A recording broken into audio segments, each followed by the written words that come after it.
Hello everyone, I am Dr. Pranshu Mehta and welcome back to another lecture of Aesthetic Medicine and Injectables. So let's start today's lecture, that is the second lecture of the series. So we'll read about facial aesthetics as we've been doing so. This is the second lecture of the series Facial Aesthetics. In this lecture, we'll do about the facial analysis. Facial analysis will divide it into two, the dentofacial analysis as well as the facial analysis for the aesthetic medicine. Now, if you've not seen the first lecture, kindly go and see the first lecture so that you know what we are reading about today. If you have seen the first lecture, let's start. Okay. So in first lecture we did about fillers, and I had told you that I'll be disclosing and telling you about another filler which is a surprise filler, a surprise element which I had left. So we'll discuss that today. Another thing which we'll do today is the facial analysis. So the analysis will divide it into two. One is the dentofacial analysis. Now see, dentofacial analysis will include everything from dental malocclusion, dental overjet, overbite, and even maxillofacial deformities or asymmetries. We will not go into this detail, the dentofacial analysis detail, because that becomes part of either orthodontics or oral and maxillofacial surgeon. However, we'll discuss in detail about the aesthetic analysis. Still, we'll take up the dentofacial analysis and try to learn as much as we can in brief about the dentofacial analysis, including knowledge about the dental occlusion, because that will play a very important role in changing the aesthetics of the patient, as well as a few facial ratios which are considered to be important. As you must be remembering that we had discussed about the golden ratio, but I had not told you about what the ratio actually was. So today we'll discuss about the facial ratios as well, and along with that we'll do the aesthetic analysis. In aesthetic analysis, we'll take up individual areas, like we'll do the analysis for the glabella, the under eye, the forehead, the chin, the cheeks, then the lips, the nasolabial fold. So we'll take individual areas and do their aesthetic analysis. Like we'll do grading, we'll see what their grades are, how the patient improves, and how to compare. Okay. So we'll start. So we'll start with the dentofacial analysis. So we're starting with the dentofacial analysis, and in this, what I'll tell you, like, just do not get confused with the dentofacial analysis, because we will not go into the deep detailing of dentofacial analysis. Like, there are many analyses in the dentofacial topic, but we'll stick to very simple, very brief things. Okay, so I'm dividing this into facial analysis and the dental or the bite or the occlusion, which the dental people usually call it as the occlusion. Okay, so we'll do the occlusion examination as well as the facial analysis examination.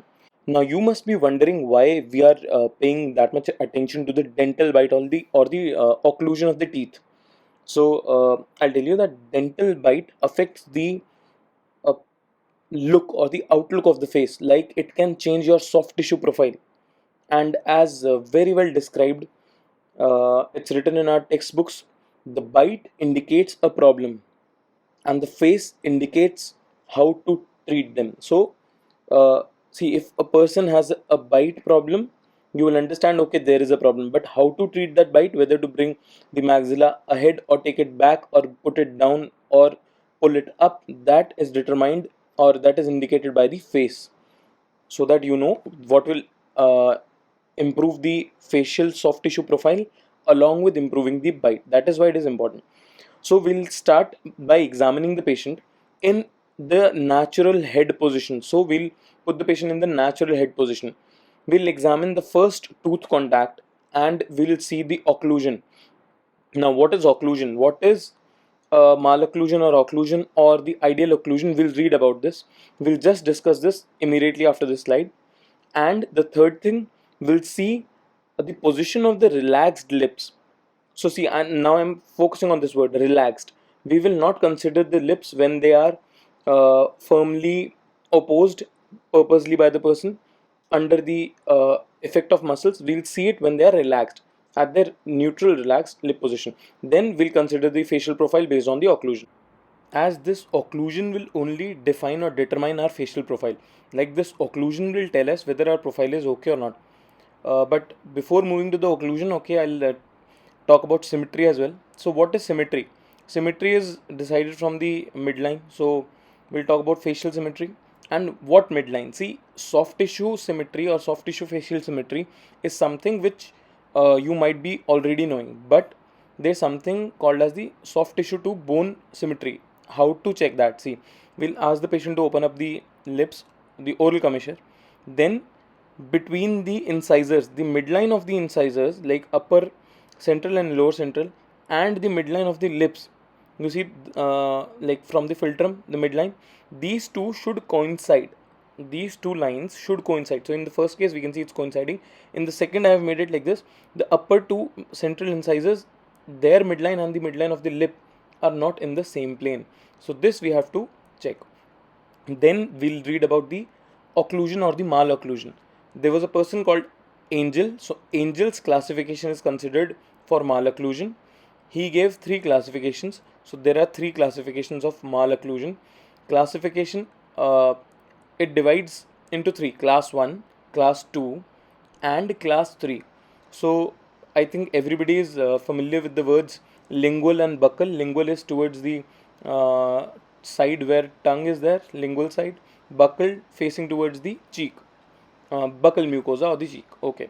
Then considering this to be the mandible or mandibular first molar, first permanent molar, and this the upper maxillary first permanent molar.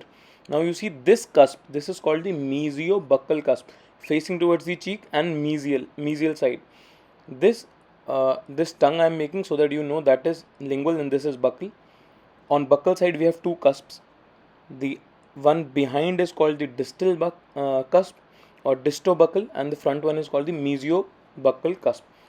Now, of the maxillary first permanent molar, remember this: maxillary first permanent molar, the mesiobuccal cusp of the maxillary first permanent molar should come in contact with the groove of first permanent molar, mandibular first permanent molar. Now you can see the groove which I have made on the mandibular teeth, that groove. So the first class 1 malocclusion means the mesiobuccal cusp of the first permanent molar maxillary should come and lie in the groove of the first mandibular permanent molar.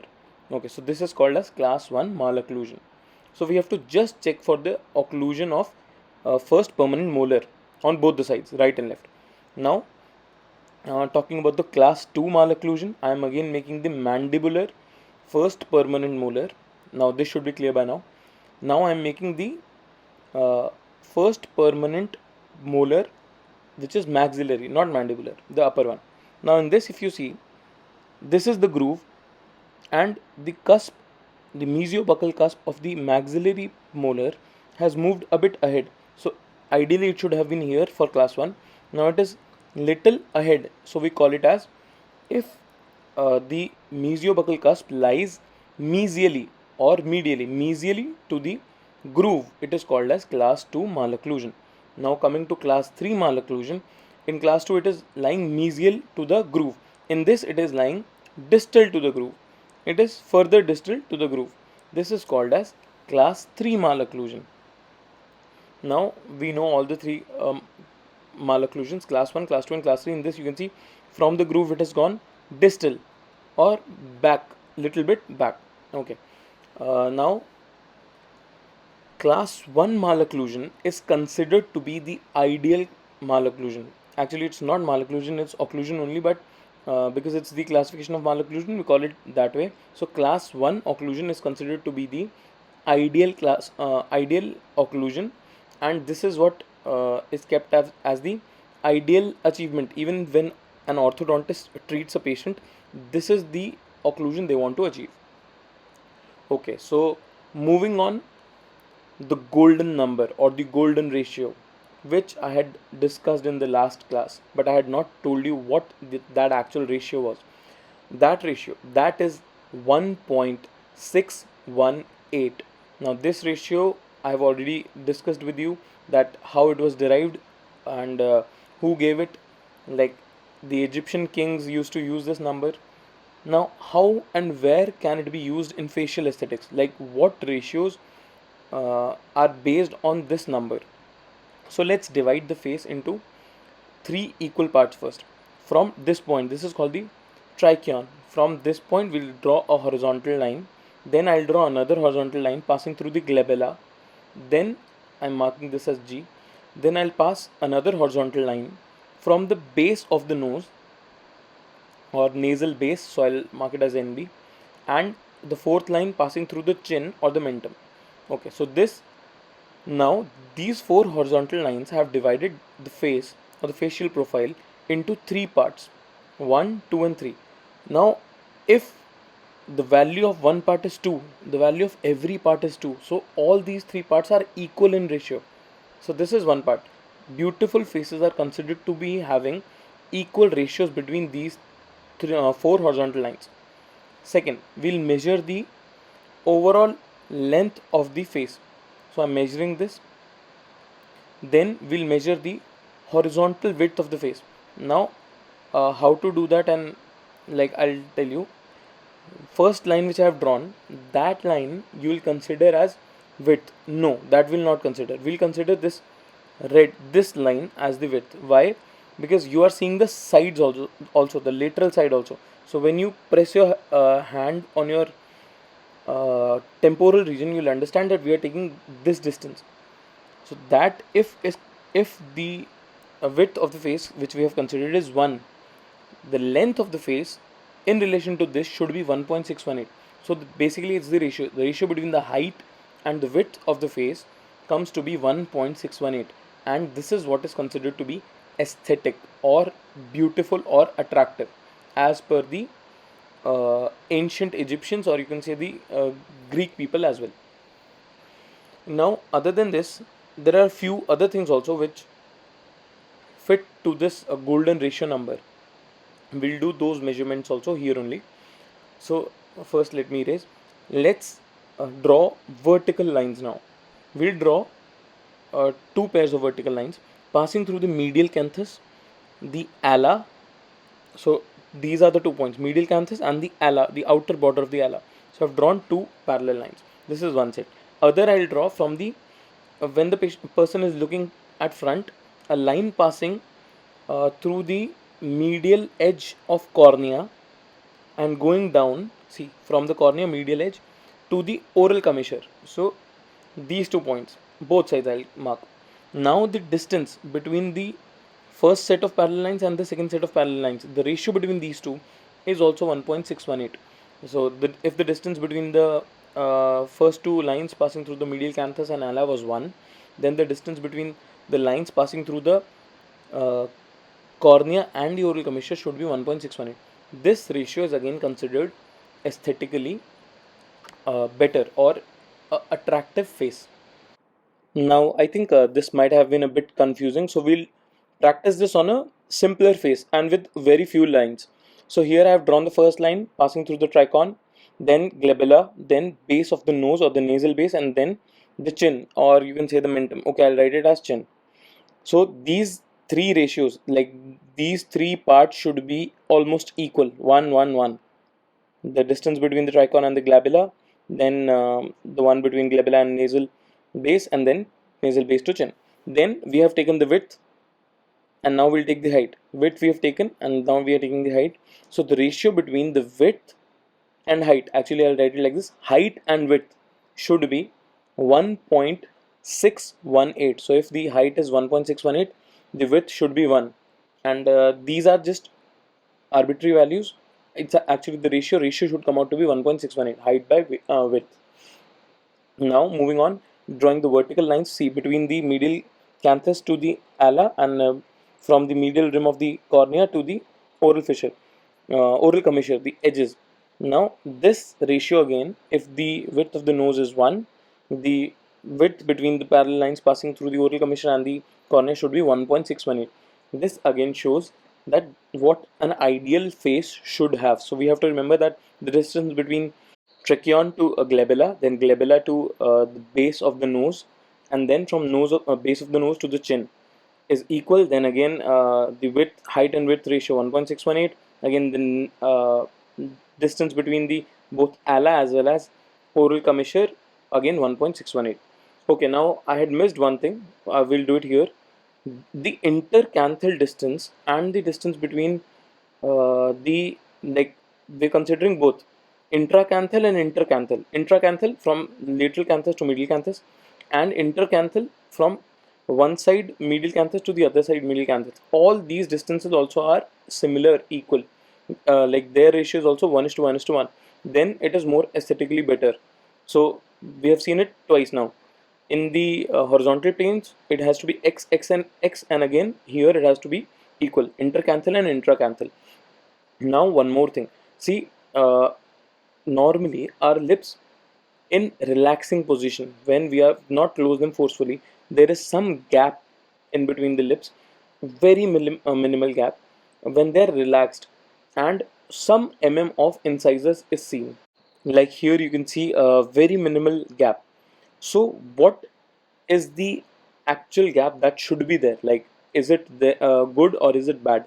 In males it is good if they have a gap of at least 2 to 3 but remember, this is not when they oppose it or when they're trying to oppose, not that. In females it is 4 to 5 This is in relaxed lips, when they are not trying to oppose it, then this is considered to be attractive. Okay, let's have a look at this picture. This is Bella Hadid, as everybody must be knowing.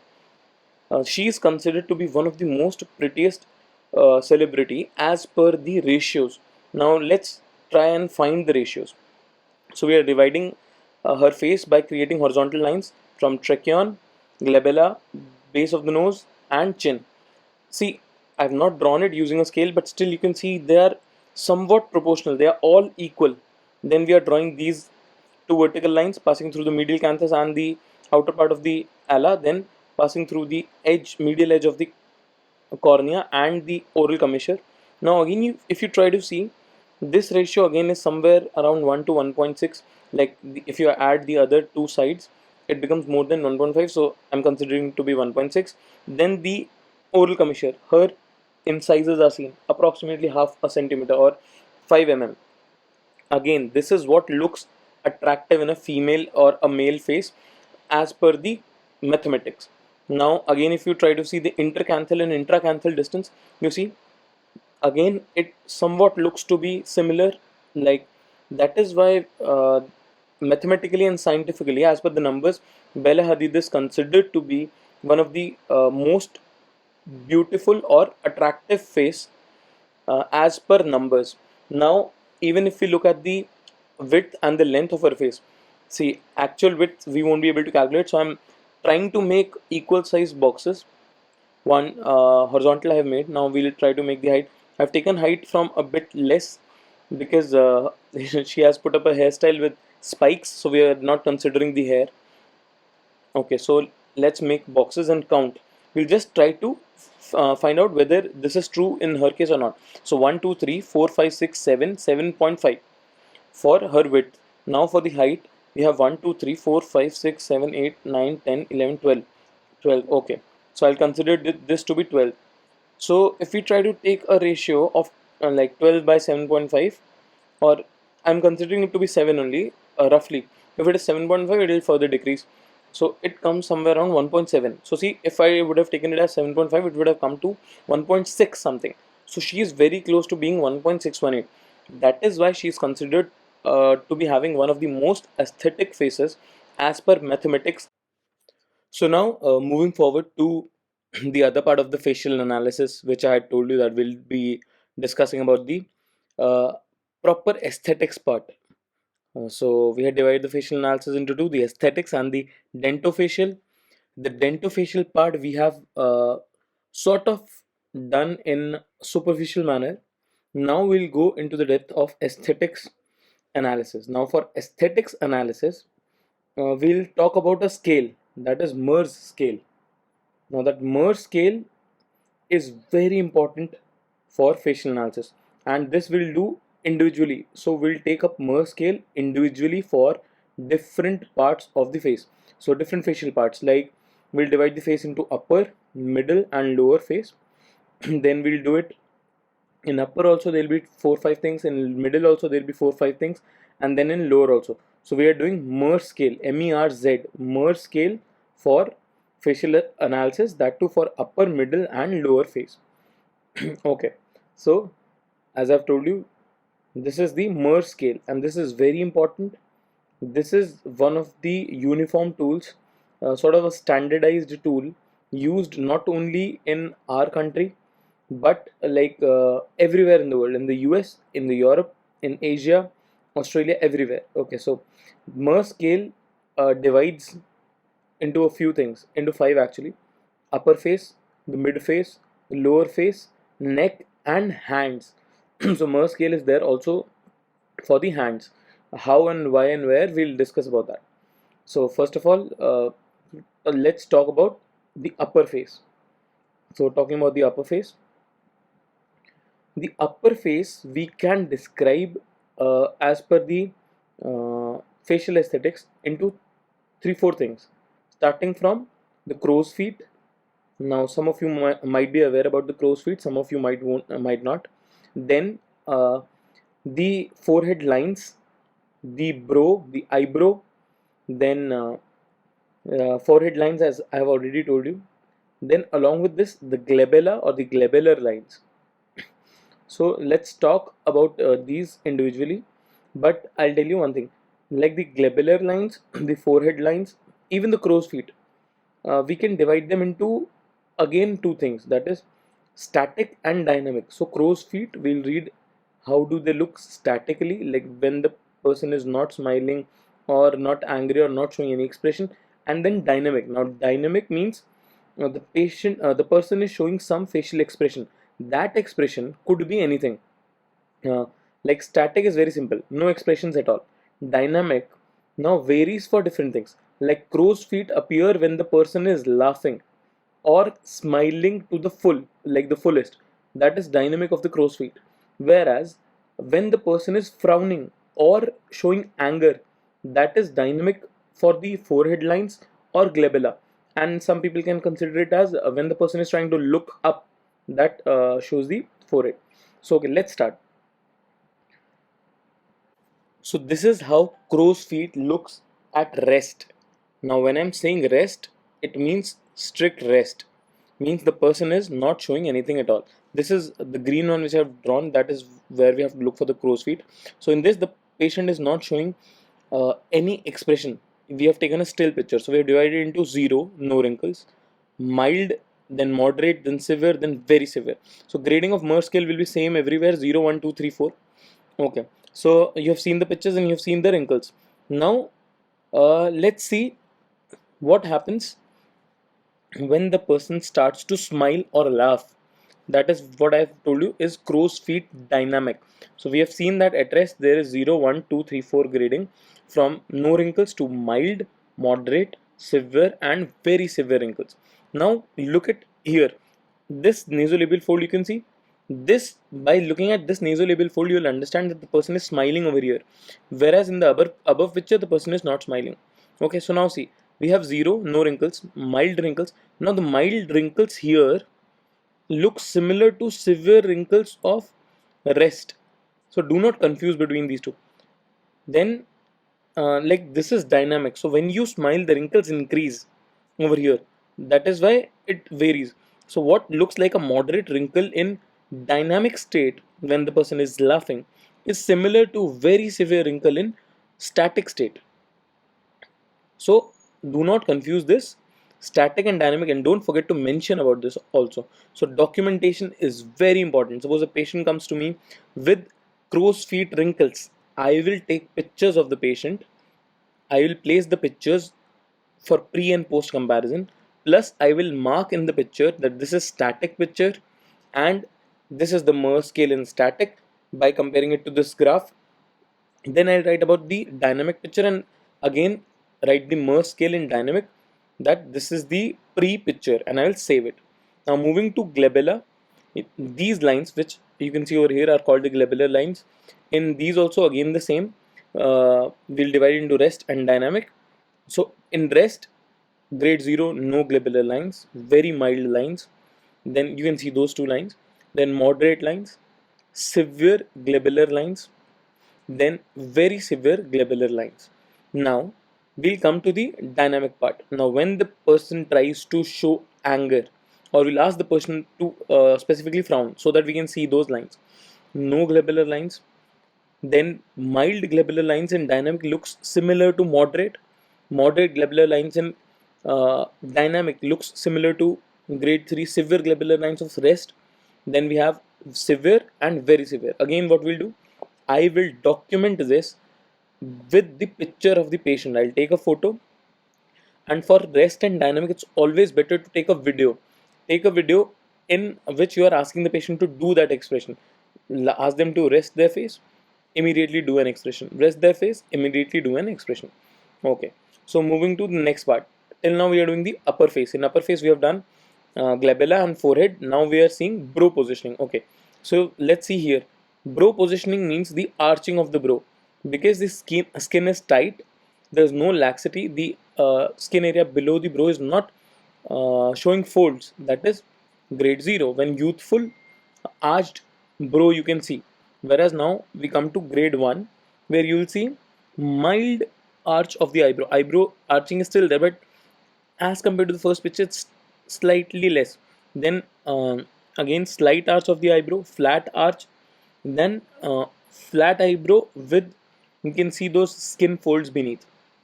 This is what we call as uh, the eyebrow or brow positioning for Merz scale 0, 1, 2, 3 and 4. Now coming to the forehead lines. These forehead lines are again grade 0, 1, 2, 3, 4. Static and dynamic both. Here we are discussing only the rest, the static ones at rest. So see, no lines, very mild lines, moderate lines, severe lines and very severe lines. Now remember, in this also it's very important to take dynamic. Ask the patient to look up, these lines will get prominent. See, the patient will look up and these lines will get prominent. Once these get prominent, that is what we'll call it as a forehead dynamic lines.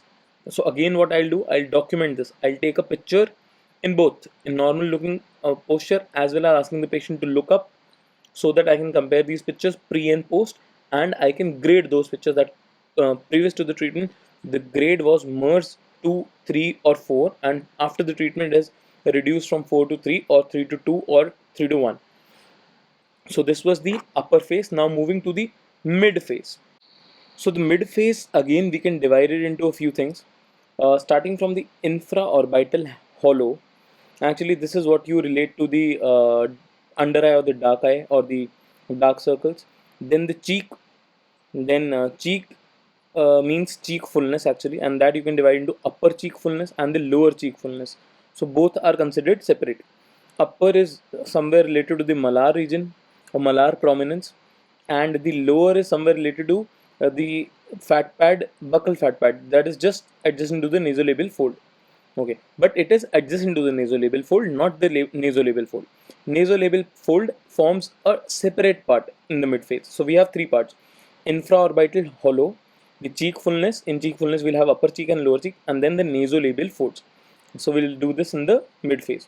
Okay, let's start with infraorbital hollow at rest. In this, dynamic does not will not consider the dynamic part. So mid phase, again Merz scale at rest for infraorbital hollow, grade 0, 1, 2, 3, 4.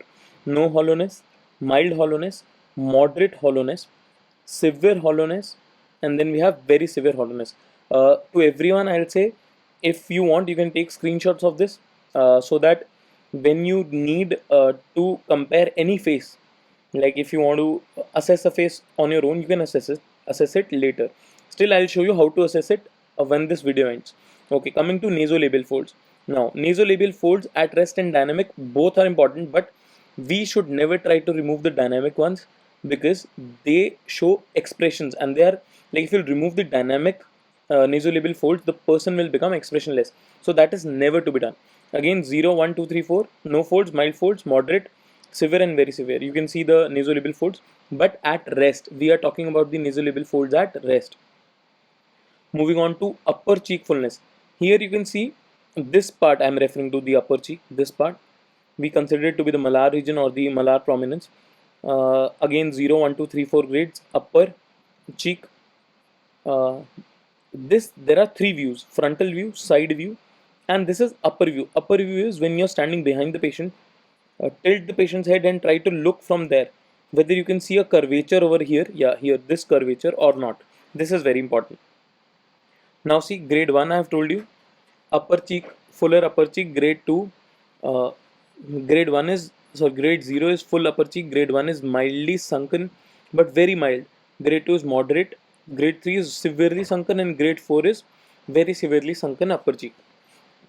So this is the scale for the upper cheek fullness.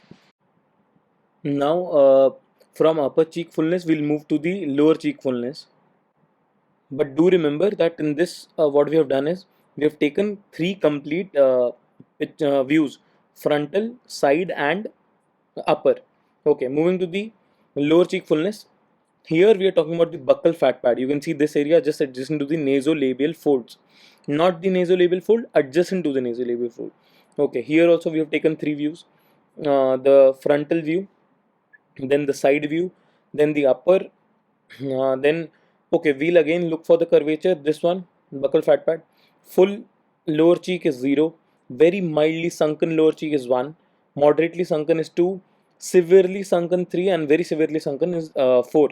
Our grade of Merz scale. So Merz scale grading 0, 1, 2, 3, 4. Again, what I'll do, I'll take pictures, I'll document this before treating the patient. So that's all for the mid face. Now moving to the lower face. So lower part of the face has most number of different sides. So starting with jawline. Jawline is one of the most important things, and most of the people these days are bothered about their jawline. Then we have the lip wrinkles. Now, okay, most of you might be thinking, what are lip wrinkles? We'll talk about the lip wrinkles and the misconception about the lip wrinkles. Then we'll see the upper lip volume. What is the volume of, like, how the upper lip volume varies. And when I'm talking about the upper lip volume, it's about the fullness of the upper lip. Then we'll talk about the lower lip. Again, in lower lip we'll talk about the lower lip fullness. Then not only the fullness, we can even alter the shape of the lips. However, the treatment we'll discuss in the later classes. Then there's something called as the marionette line. Most of you might be aware about this, and some of you might not be. We'll talk about the marionette lines, what are marionette lines, and how we have to assess them. Then we'll talk about the oral commissure, like the you can call this as the corners of the oral commissure, or the edges, or the extremities of the oral commissures. Now moving to starting with the lower face, we'll see upper lip fullness. Now in this, look at this upper lip, I mean from the upper vermilion border to the visible part of the upper lip. Okay, so very thin, thin, moderately thick, then thick and full. So you can see we can have people having uh, this lip like either very thin, and we can easily transform them to be having full lip, or thick, or moderately thick, depending on what they want. And this we have to again take frontal and side view. In the side view you can easily see the difference between the thick and full, like how it makes a difference in the profile, front profile as well as side profile. Now moving to the lower lip, again we have very thin, moderately thick, thick and full. Now you see again frontal and side view, the lower lip, the fullness of the lower lip. And one more thing I'll try to tell you over here. If you see carefully, the lower lip is sort of a bit bigger than the upper lip. So aesthetically, the upper lip is always smaller than the lower lip. The fullness of the lower lip has to be more. And in this you can see how we have seen what is thick and full lower lip. And again what we'll do is we'll document the picture along with the Merz scale of the patient, so that whenever we do a procedure we can compare it later. Now coming to oral commissure. When I say oral commissure, I'm talking about these side, uh, this angle, this you can see the drooping of this. So if there's no downturn, it's grade 0 or class 1. If there's mild downturn, it's Merz scale 1. moderate downturn, MERS scale 2, 3, and similarly 4. Now coming to lip wrinkles, see what happens is mostly people think that these lines, these are lip wrinkles, but no, these are not lip wrinkles. Here we are talking about the lines here, these just above the vermilion border, because this part also is considered to be a part of the upper lip. This is still a lip. We'll also talk about the definition of a lip, what lip is, when we see the next classes. So now we'll see these grade 0, 1, 2, 3, 4 in static. Again, we'll ask the person to blow a whistle. Then we'll see the dynamic lip wrinkles. Again, no wrinkle, mild wrinkle, moderate, severe, and very severe. We'll again document these two. We can even take a video for documenting the dynamic part. Now moving to the jawline at rest. Jawline again from frontal and side on view we'll see. In this we are considering sagging. So 0 is no sagging, mild sagging is 1, then moderate sagging is 2, 3 is severe sagging, and 4th is very severe sagging. You can see the difference here. This part, this is neck, but the upper part which I've drawn, that is sagging. So that was no sagging in the first page, first 0 scale, and this is a sign of aging. So most of the patients you will get for this will be aged people who will be wanting to get this jawline straight. Then talk about the marinate lines. What are marinate lines? The lines you can see over here from the oral commissure going till the chin. These lines are called the marinate lines. Now see, no lines, mild lines, moderate lines, severe lines, and very severe lines. Now we have seen how to use this for grading people. Now let's see how we can use this in treated cases or the patients which we are treating. Let's take an example of this man who came uh, for these forehead lines. Now compare it with the MERS scale picture. You'll see that this belongs to the category 4 of static lines. So these are very severe lines, static forehead lines at rest. Okay. Then after the treatment was given, this is the picture. He has come to moderate lines. Now in this you might not be able to see the moderate line, but I'll show you a bigger picture of this so that we can see like how he has improved from MERS scale 4 to MERS scale 2 of forehead lines at rest. Now you see in this picture, you see here these are the lines which we have because we have labeled it as MERS 4, so we know. Now after the treatment you see very fine lines are still there, very mild lines. So this is uh, class 2. So from 4 we have improved him to 2. So this is MERS scale. So this is how we'll use MERS scale in comparison in showing the patient that what we have done. Now in this we see severe hollowness. Severe hollowness of the infraorbital region or the under eye. So this under eye we have labeled it as 3. Now after treatment in the under eye filler has been given. Now the patient has become like better. The hollowness has come to grade 1. So if you see it all together, you'll understand the difference. B shows pre to the treatment, C shows post.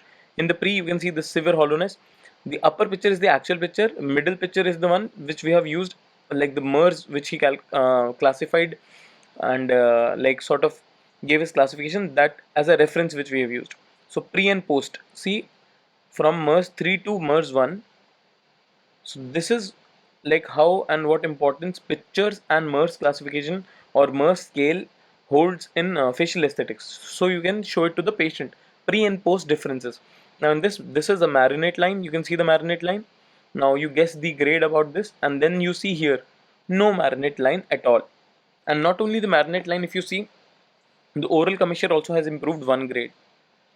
So this is how we'll be using the pictures.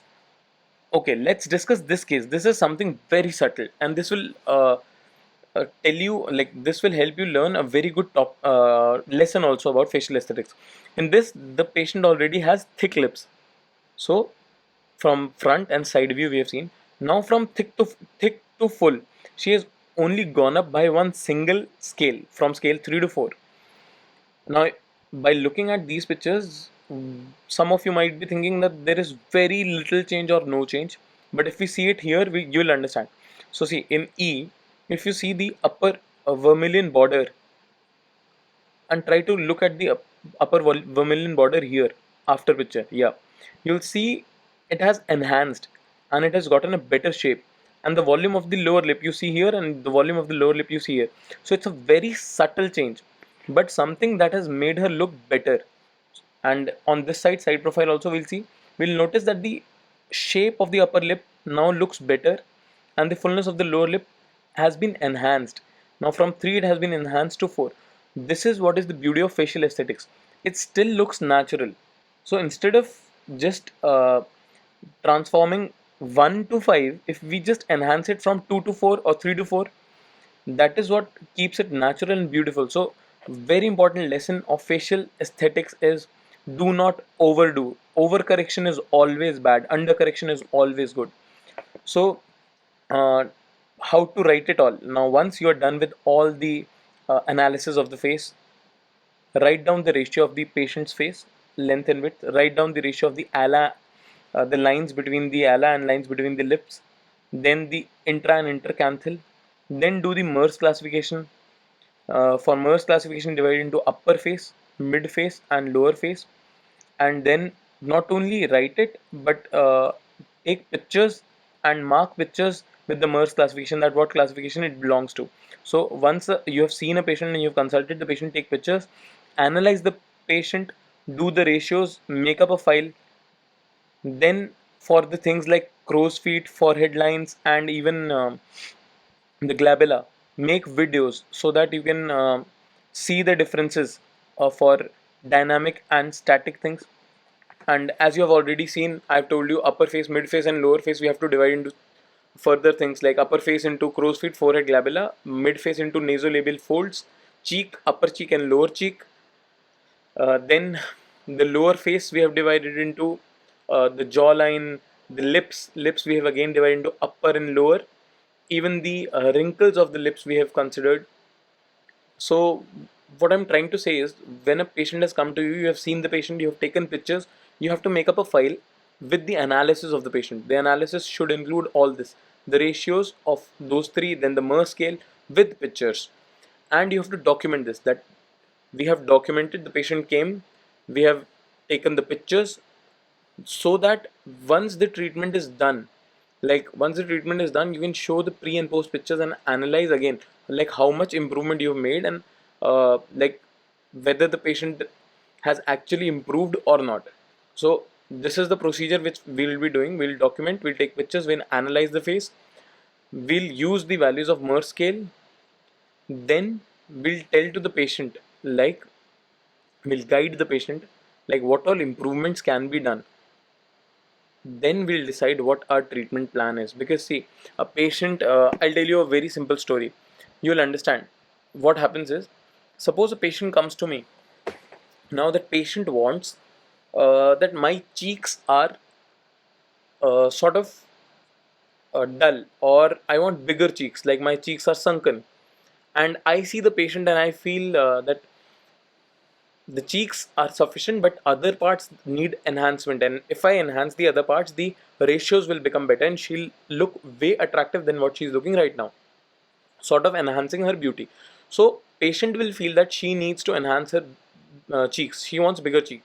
But what I'll do, I'll take pictures, I will analyze, and I will advise her that, like I'll advise the patient that this is what I feel, this is my feedback, this is what I feel, this is your face, this is what your face is right now, and these are the changes which can be done and which might bring a better change, how you will look post treatment. Then in the end it will be on the patient, it will be patient's decision to decide whether they'll follow or go with my feedback, or they want their own decision. If they want only cheeks to be done, even that can be done. But again, what will help us and save us every time is the pictures, pre and post treatment, the MERS scale, pre and post treatment, so that we have the documented proof that this is what the patient looked like and this is what the patient looks now. Because the ones who are looking at the patient with the naked eye won't be able to tell the difference until unless the pre and post pictures are kept together. So this is for today's class. In the next class, we'll talk about the treatment of various parts. So today we did the analysis of each and every part, like how the analysis is to be done and how the MERS analysis can be used and the ratios can be used. In the next class, we'll deal with each part individually, how to treat each part, which filler to use, which technique to use. I'll show you the techniques also in via pictures and videos. Then pre and post pictures also I'll show you of the patients which I have done, also from some from the internet and some from the books, like the pre and post results, like how they can be good. So that's all for today's lecture. I'm Dr. Pranshu Mehta, and this was Aesthetic Medicines and Injectables Lecture 2. See you next week for the Lecture 3.